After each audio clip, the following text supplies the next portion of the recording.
Ahoy, hoy, everyone. We are here today at EPCOT for the EPCOT International Festival of the Holidays. That means, of course, good tidings, comfort, joy. But for us today, we are here for the food and drink at all the little holiday kitchens that they set up around World Showcase. So we're going to see how holly and jolly we can get while shoving our faces full of food and beverage. It's going to be great.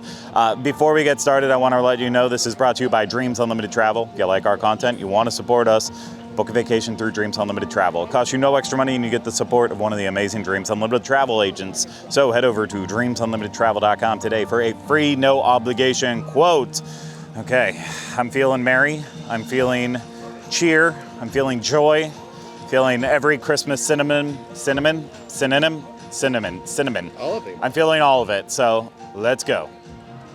Our first stop today brought us to Noche Buena Casina because guess what? It was the first booth that we walked past. But there were things on this booth I wanted to try, like the tamale, which is $5.50. It is a plant-based chorizo, plant-based cotija cheese, and a spicy red chili sauce. And I'm just gonna go in here. We sliced it up. It's one of those situations where it looked a lot larger in the photo, but hey, that's life. Sometimes I don't know where I'm going with this. I don't care for this at all. I've said it in another video, I think, where like tamales are not my favorite thing, but we did have the tamale from Mickey's Very Merry Christmas Party. I liked that one way more than this one. That one was a little crispier. I'm not saying the tamales are supposed to be crispy, but taking a bite out of this, I kind of remember it's just a big texture thing with me where this kind of falls apart. It's very cornmealy. And then the red sauce, it has a little bit of a spice aftertaste to it, but I'm not the biggest fan of a red sauce. And this tastes like very much like everything I don't like about a red sauce. So this for me is a no. How much was it? It was $5.50. Plant-based, I was going to say, I just wanted to double check. The plant-based chorizo inside, I feel like kind of gets lost in the shell, but not my favorite. Not for me. A pass. I'd have to agree with Rhino. I do love tamales, and this one isn't it. It is mushy compared to the tamales that I usually get from Tamale Co. in Orlando, Florida. Check them out. For me, it's the red sauce that isn't doing it. It's a spicy chili sauce, but it's way too sweet for me. It just, I don't like the flavor with it. It doesn't all come together. So that's a little bit disappointing, but I'm sure there will be fans of this out there that do like a kind of sweet, spicy, and corny tamale. And I do like it, but I like my tamales usually with cheese on the inside and then topped with chorizo. That's like my dream tamale. But I'm going to wash away this flavor with an 81 Bay Brewing Company Horchata beer. You can get a 6 or 12 ounce pour for $5.75 or $9.75, and 81 Bay is out of Tampa. I've been to the brewery. It's not my favorite brewery, but I have had a lot of beers that I like there, and I love horchata. I'm never going to say no to horchata. And I like that they're going with like a blonde style with it, keeping it nice and light. Perfect on these days where it's like a little chilly, but also still very warm for the sun. The cinnamon goodness of horchata is really coming through here. This is a very refreshing beer that gives you a holiday spirit, but also at the same time too. I feel like you could have this any time of the year, but definitely during the holidays. Good choice. Our next booth brings us over to Las Posadas Holiday Kitchen, and this is the booth as you're going into Mexico or exiting, whichever way you're going. But we got a couple items here. We got the giant tostada de chorizo for $11.50. That is a giant tostada with chipotle black bean puree, ground chorizo, salsa verde, queso cotija, crema mexicana, and pickled onions. This looks pretty good and delicious. So I'm gonna take a little bite of this guy. A little try. Ooh, yeah. Okay. Okay, first bite, I really enjoyed it. This like black bean puree with the ground chorizo. There's like the salsa verde, all that mixes together so well. Gives it like the slightest bit of spice, which is really nice. I mean, I don't know that this is worth $11.50 though. It's not I don't think there's $11.50 worth of food on here. It's good, but I don't think it's that good. I don't think it's $11.50 good.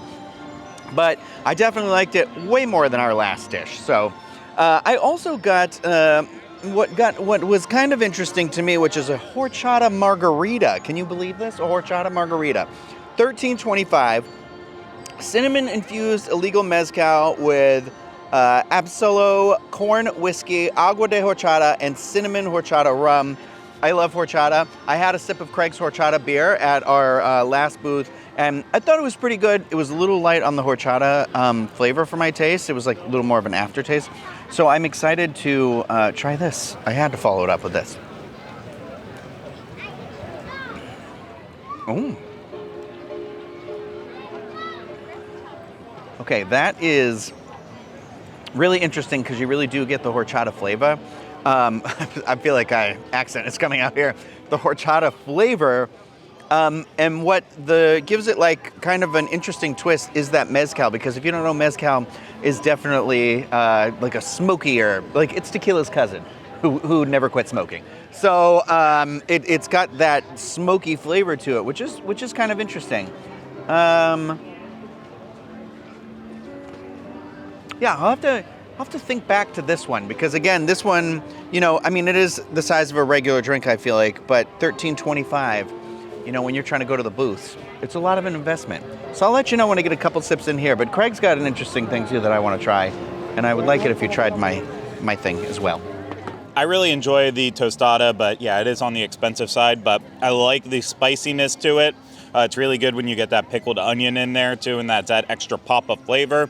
I don't know, it feels like fancy Taco Bell to me almost in a way, and that's not a problem because I love Taco Bell. But for my beverage that I wanted to try here, I went with the Holiday Cerveza, and this is a Mexican artisanal craft lager with black currant liqueur. And I love black currant. Nothing like a good old snake bite with black currant in it. The prices on this one are a little steep. $7 for a 6-ounce pour and $13 for a 12-ounce pour. But you can definitely tell there is black currant flavoring, or not flavoring, but coloring to this beer. So hopefully that's coming through really strong. I mean, I see floating black currant liqueur in here. Very interesting. Yeah, it tastes like a beer where you just dropped in a little bit of black currant to it. So it's not anything that to me feels like super unique. You could do this at home if you get black currant liqueur and then just choose whatever your favorite lager is. Simple and easy. So I don't know if I'd recommend it here unless you don't have those ingredients open to you or you don't want to spend the money to try it. But you know what? I'm not unhappy we got it. But let me take a sip of Rhino's little margarita here real quick too. Yeah, I like the horchata flavor. I think it's the smokiness though in there that's not, it's not bringing it home for me. I like a good smoked old fashioned, but the smokiness in a tequila drink and a margarita, sometimes that just makes my tummy upset, and I think that's kind of how I feel about that. So I would never get the horchata margarita again. Definitely get the beer, and I'd think about the tostada. We decided to stay put at the table we were already at for the Mexican Holiday Kitchen, and we are now trying Char and Chopped, which I believe might actually be one of the new booths this year. They're never new. It's just a repurposed booth, I guess is the best way to describe it. It does say new in the menu, though. Couple interesting things here, a couple interesting beers too, but stayed away from that. We went all savory here. I'm going to try the roasted porchetta for $6.25. I asked Hannah at the register, I said, what's the best thing here? And she said the porchetta. And then on top of that, she said, it's probably the best thing at the festival, if not the best thing in EPCOT and Walt Disney World right now. Huge praise from Hannah. We'll see if she's right. But roasted porchetta, $6.25. with a lemon, parsley, salsa verde, and shaved fennel salad. The plating on this is beautiful. A big old hunk of pork there under all of that salad, the greens mixing with the browns. It doesn't sound appealing, I promise you. It looks good, though. Here goes nothing. Hannah might be right. We're just getting started, but this is now the best thing that we've had here. Not really a high bar to beat, but this is fantastic pork. Rhino, there's a little bit of moistness to it, but it is, it's not like melting in your mouth, but it's how I would want this porchetta to be. Very, very flavorful, salty, herbalicious, but then the salad on top is adding a nice like texture difference, crunch, a little bit of a brightness with a citrusy flavor to it. This is really, really awesome. And I feel like you're getting a lot of pork for the price. So I'm excited to hear what you have to say about this, plus your dish. I went with the grilled Impossible spicy sausage with herbed polenta, puttanesca sauce, and ricotta, because I feel like it sounded interesting. I'm going to just kind of divide it in half, I think, so you can try some as well. Oh, no. Oh, no. Okay, we're okay. Thought it was an olive. Might be an olive. Might be an olive. Hopefully it's not. That's a cherry tomato. We're okay. We're in the clear. We're in the clear. What did you call me? Oh, no, we're not. Olives. Found them. How dare they? It's fine. It's fine. I'm going to try the sausage. For anybody that doesn't know, I am not the biggest fan of olives. Like olive oil. The character, not the ingredient. Okay, here we go. Okay, first things first about this dish. It is $6, which is wildly insane because compare the amount of food on this plate versus what we got with the tostada a second ago. There's a lot of food here. Secondly, the flavors are all here. This is delicious. I do like the polenta. Honestly, the olives don't really bother me. The sausage does have a little bit of spice with it. I love the ricotta on here too. It's really nice. And I really, really enjoy this. My complaint, I think, here is it's like a little bit of a texture issue because this is that vegan sausage. Like I feel like it needed that little bit of like that kind of pop that you get when you bite into a sausage. You know what I mean? I know it's gross, but it's like the casing. Like just that little crispness to it. But I don't hate it. I do really like it. And there's a lot of food here. In terms of your porchetta, it's very good. I'm going to be honest with you. That's the first time I ever had it. It is every way that you described it was great, where it was like, it feels very like nice, light, like refreshing. And the piece of pork in there is like cooked excellent. Like it's so good. So I would definitely recommend that. And so honestly, I feel like this booth is kind of ahead. How much was that one, by the way? $6.75. Yours was $6.75. $6.25. $6.25 and $6. This booth, I think, has the best so far. I mean, we haven't gotten that far into it, but there is a good amount of like quality and quantity that are going hand in hand over here. So I feel like this might be one of those like to hit booths, but we'll see how it stays with us as we continue to explore this festival. Next on our culinary journey, we are at Refreshment Port, and over here we got the turkey poutine, which is described as first, it's $9. Second, it's described as sweet potato fries with turkey gravy, cranberry relish, and crispy onions. I'm a little concerned because when Craig walked up to order, I was watching them in the back, and there was 3 fry boats sitting there, and they kind of took one and then went to go put it on there, and I was like, these aren't very warm French fries. They're not as cold as I thought they were going to be, though. So, well, almost fell out of my mouth. So, let me go ahead and take a bite with all the fixins. Which is going to be tough because these are giant. They're definitely not warm enough to melt these cheese cubes like you like. This looks sloppy. I know you kids like them extra sloppy. I don't love this. $9, you are getting a good amount of food, but the cheese curd that I just had was like cold. Like, you know, they say squeaky cheese, and I literally could hear it squeaking against my tooth when I bit into it, but it was like legit cold in the middle. And then also the texture of this turkey is definitely like, it feels a little, I don't want to get into the McRib again, but it does feel a little canned turkey, or like, you know what turkey I'm talking about? We get like, yeah. Is it where you get like the thick slice and it's like covered in the gravy? Yeah, it's okay. It's not bad, but it's not great. I don't love it. Confession time. I am not a sweet potato fan when it comes to Thanksgiving foods. I could leave it off of my Thanksgiving menu. So this is kind of a step out of my my normal likes and desires, but I feel like we have to try this because the one festival I wrote off the shrimp scampi poutine is going to be disgusting, and while it was also really delicious. Maybe this will follow suit. Yeah, shrimp scampi. You weren't with us for that one. I think that was Panda, Erica, and myself. you skipped out. This is fine. I would say there's a nice balance between the sweet and then the salty and savory.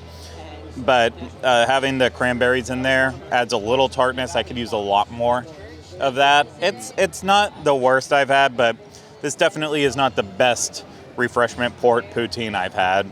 I mean, portion size is great. You get a lot of cheese in here, and there's nothing like a good cheese curd and gravy. So there's that at least. After the turkey poutine, we really hit a dry spell in terms of the booze. We did make a stop right next door at the Yukon Holiday Kitchen, and each one of us had a 6-ounce beer. I went with the Playa Linda Brewing Company Maple Cookie Blonde Ale, and I really enjoyed this. Again, a nice light ale for when it's hot outside, but then it was just packing those Christmas flavors with the maple. I mean, that's a year-round flavor for me, but it did have that Christmas taste to it. I'm not going to share what Rhino had. He'll talk about it because he's not happy with it. After Yukon Holiday Kitchen, there was the Holiday Kitchen in France, which, the smoked salmon there didn't look bad, nor did the roasted ham, but nothing tempting enough to stop. But we did get recommended to try the hot chocolate martini, but I don't know, frozen martini, I'm not sure.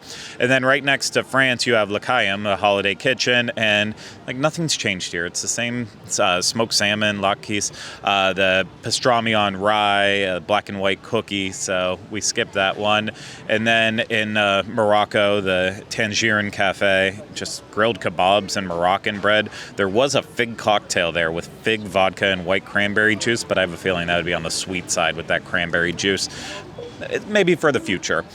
Following up from that, in Japan, that Holiday Kitchen, there's like a sushi tree that everyone wants to get, but I don't want crab meat that begins with a K. Give me real sea crab meat. I like the fake. It is a fake, Ryan. It's a fake. Buckwheat soba noodles in a soup, a sweet potato mochi cake. That actually could have been good. We probably should have thought about that. Oh, I did want We that. should have thought about that. Maybe we'll see. We'll see. Well, maybe we'll go back around. Funnel cake. There's a holiday cinnamon celebration funnel cake. Skip that. And then we ended up, after all that, at the American Adventure for the American holiday table. This is where you get your turkey and mashed potato stuffing gravy. But we opted for the blackened catfish with Hoppin' John and comeback sauce.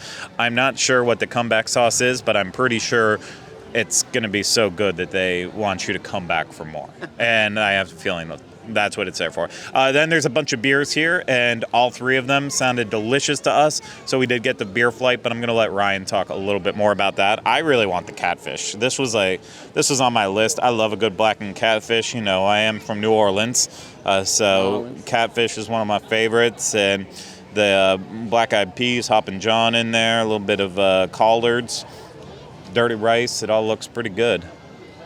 Wow, that between the blackened catfish and the comeback sauce, this thing is spicy. Ooh. And I'm like, I almost want to have one of the beers because it's burning the back of my throat. So good. The rice and Hoppin' John are making this feel like you're getting a lot more for your dollar here, because it was, so what the price was on there. I put that away. It was $6.75, I want to say. So not necessarily expensive. $6.75. Not expensive for the portion size. This is really good. Man, it's now between this and the porchetta for me. Ryan, I think you're going to be really impressed. It's good. You liked this dish so much, I'm just going to get a bite of this dish before a sip of these beers, which sounds insane to me, but I'm not the biggest collard green fan, but we'll find out here. You were not kidding about the spice on this catfish.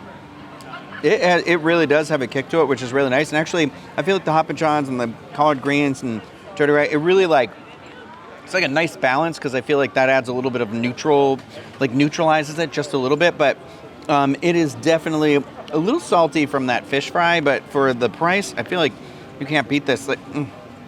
It's good quantity, good price, and good flavor. I feel like I would agree with you in terms of this being in the highlight of the dish at the end here. But I'm going to go ahead and I'm going to talk about our beer flight that we got here. So there's 3 interesting beers in here. We've got the Crooked Can Brewing Company Ba Hop Bug. Now this comes from a brewery not far from here in Winter Garden. Then we have Three Daughters Brewing Eggnog White Porter from St. Petersburg, Florida. This one I feel like we try every year because they used to have a Shipyard Eggnog White, and that was like, I will still dream about that beer, and I forever will be sad about it being gone. And then finally we've got a Playa Linda Brewing Company Peppermint Chocolate Stout, and that's from Titusville.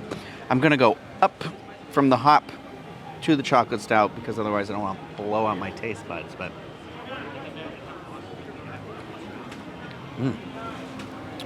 I like the Baja Hop Bug. If you don't like that hoppy, like it's the slightest, it's a little bitter, but it definitely lives up to the hop. So if you don't like the hops, how's it in? They add extra hops. Yeah, what is that? Yeah. Super bad. McLovin. Yeah, I knew it was, but I couldn't remember the movie. Okay, Eggnog White Porter. Very cloudy this year.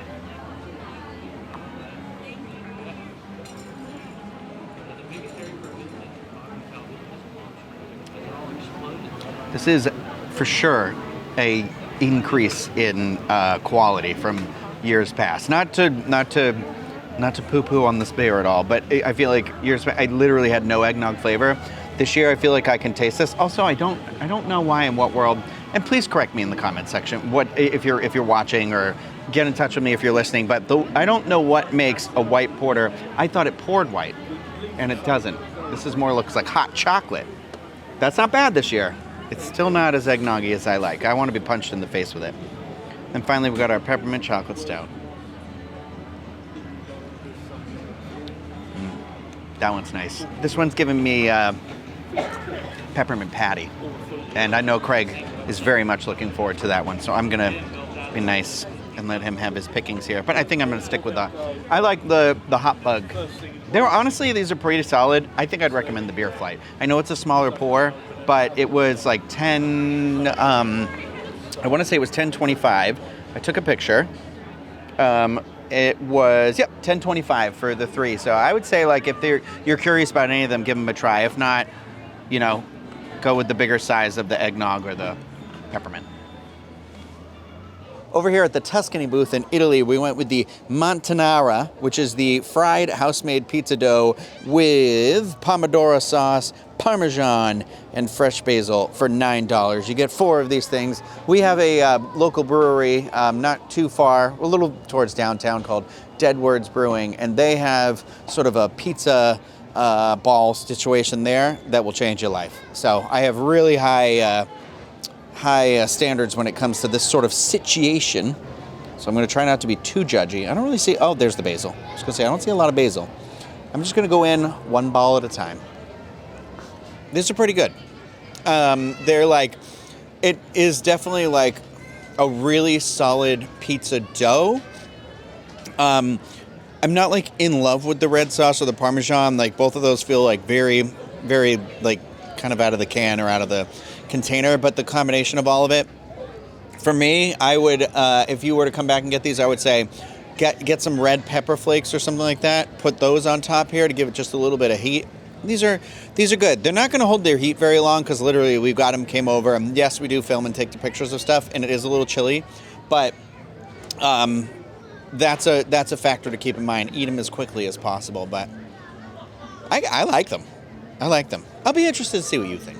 My criticism of it is, in terms of presentation, you need the sauce on the bottom, and then having, the 4 pizza balls with the Parmesan on top. It visually looks very appealing, but I think I would prefer not getting those balls soggy and having the dipping sauce on the side. And, that would hurt the Parmesan factor in there. But, I mean, you can still put that on top. It's basically, we're talking about making, either pizza knots, pizza balls, breadsticks, whatever you want to call it.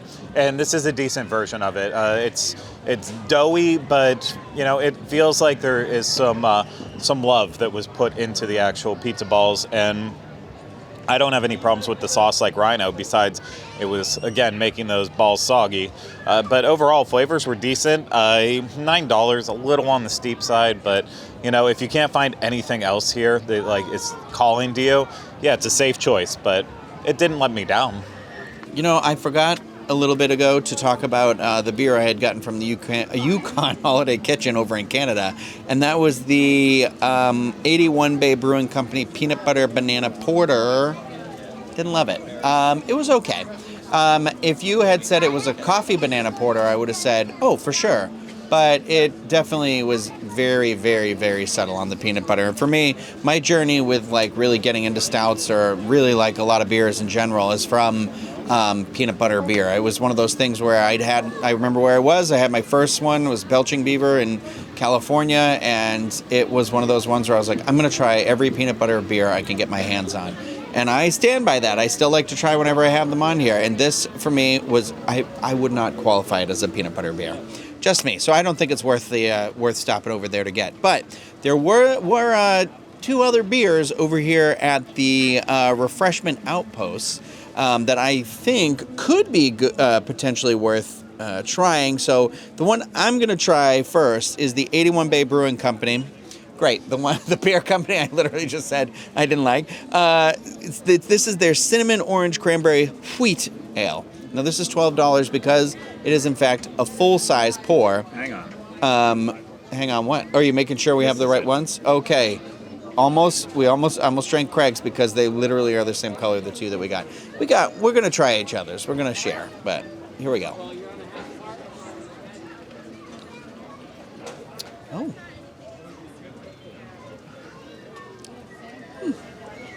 I am very happy to report this one does taste like cinnamon. I would say the cinnamon and the orange are definitely more present than the cranberry. The cranberry, if you're worried when you're thinking like cranberry, it can be very tart, it can be very overpowering. The cranberry in this is very, very subtle.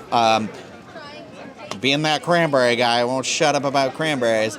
I would like a hint more, but this is actually a pretty nice and refreshing beer. So the cinnamon orange aspect of that is coming in real nice. I'm just going to try yours while we're here. What is it? Yours is the Ivanhoe Park Brewing Company, a place that we enjoy, a brewery we like. This is their gingerbread white stout, which I have not had there because I don't believe they had this last holiday season when you and I went there. And I'm pretty excited for this.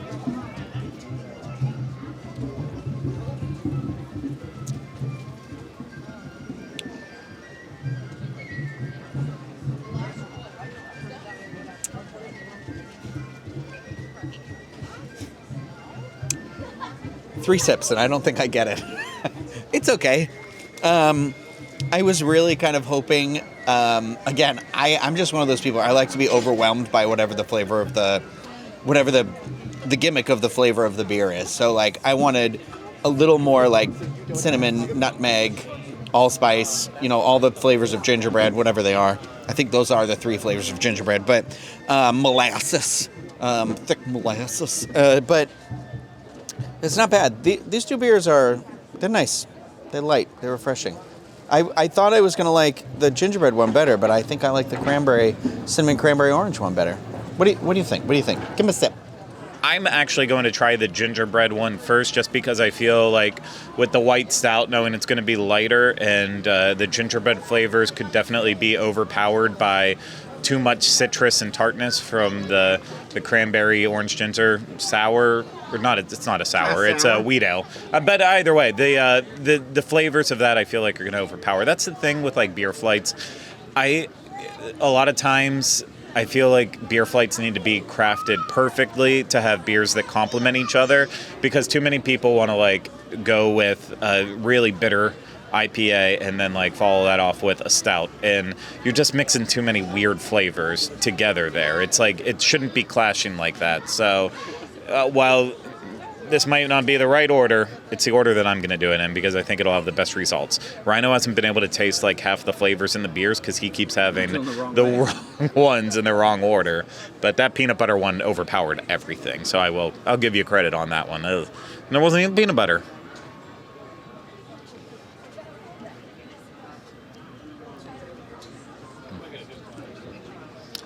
I don't really get it. Yeah, it's this one.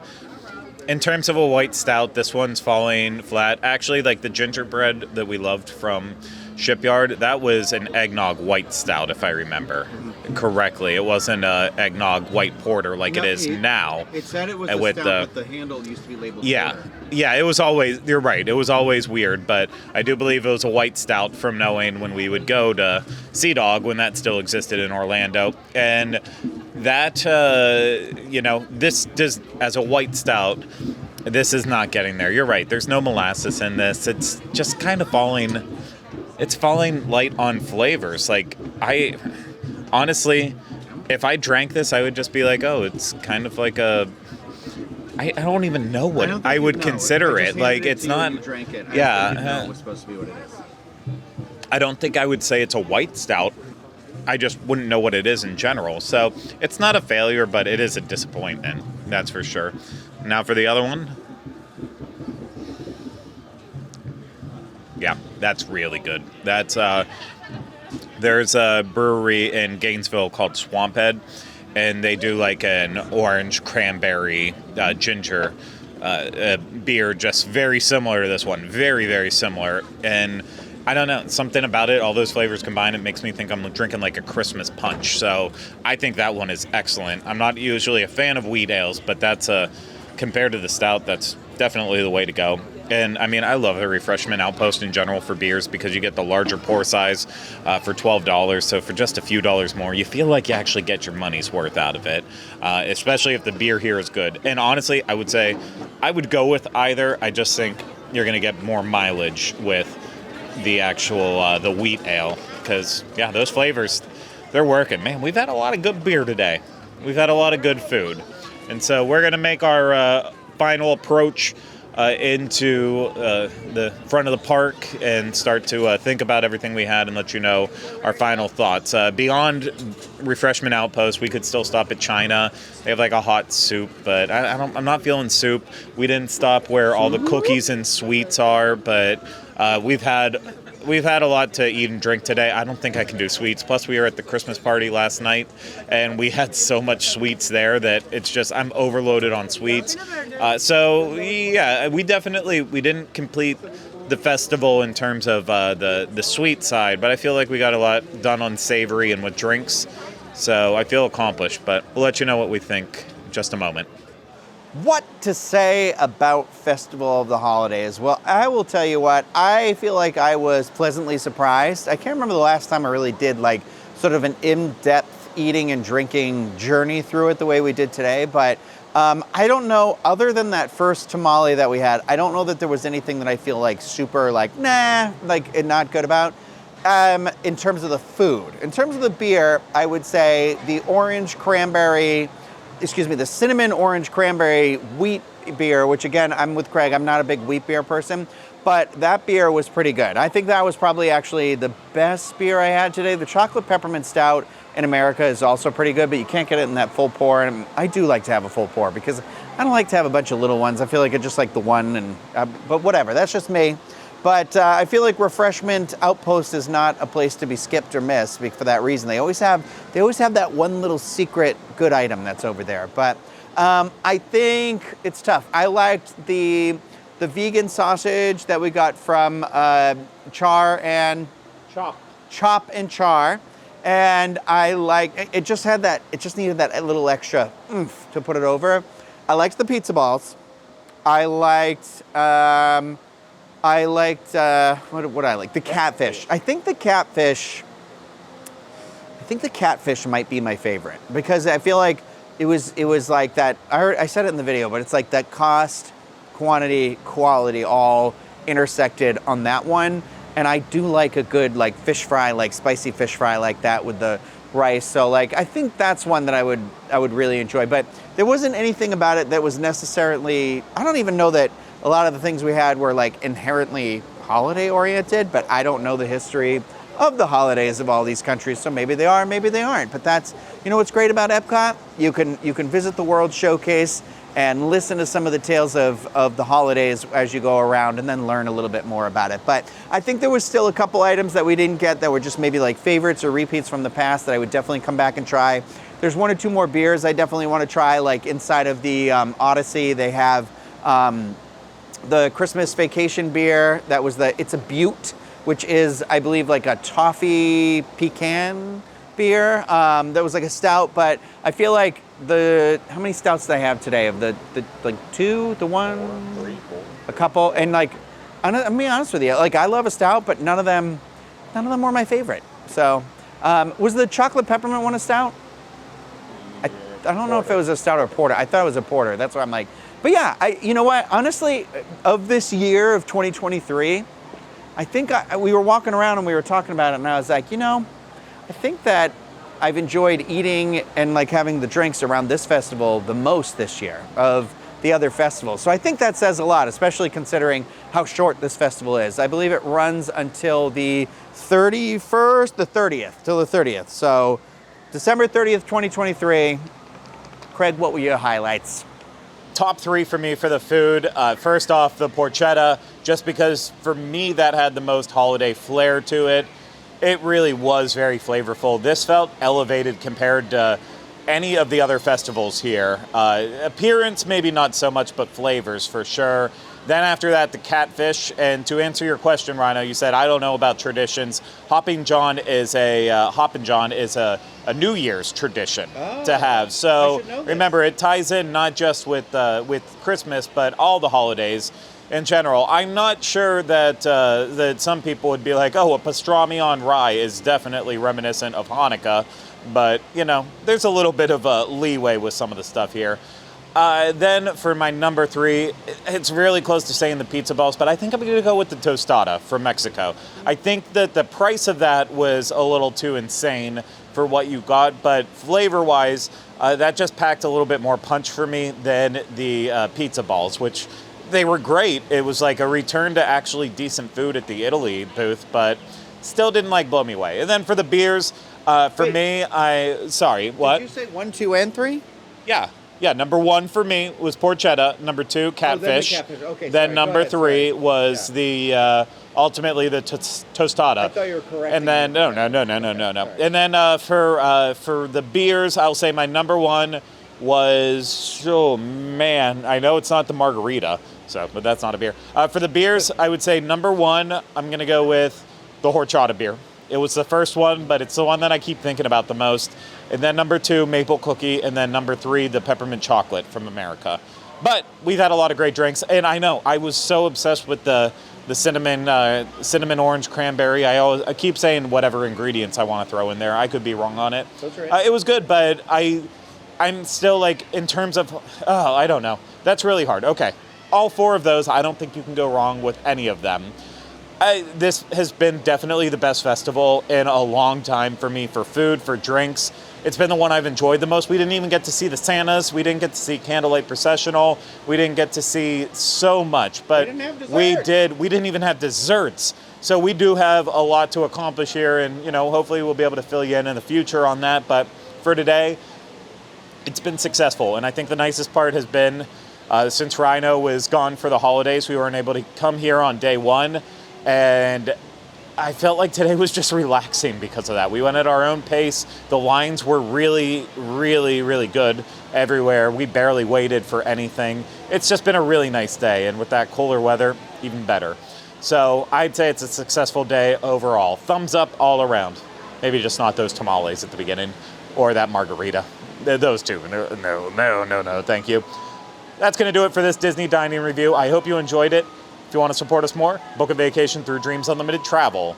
If you are watching this on YouTube, hit the thumbs up, subscribe to the channel, leave comments, questions, video suggestions in the comments section. If you are listening to this, subscribe wherever you listen and leave us positive ratings and reviews when possible. That's going to do it for us here at the EPCOT International Festival of the Holidays. I'm going to run before Elsa gets us knocked for copyright issues. I hope you enjoyed it. We really appreciate you. We'll see you again soon. Take care. Bye-bye. Stay hungry. Yummy, yummy!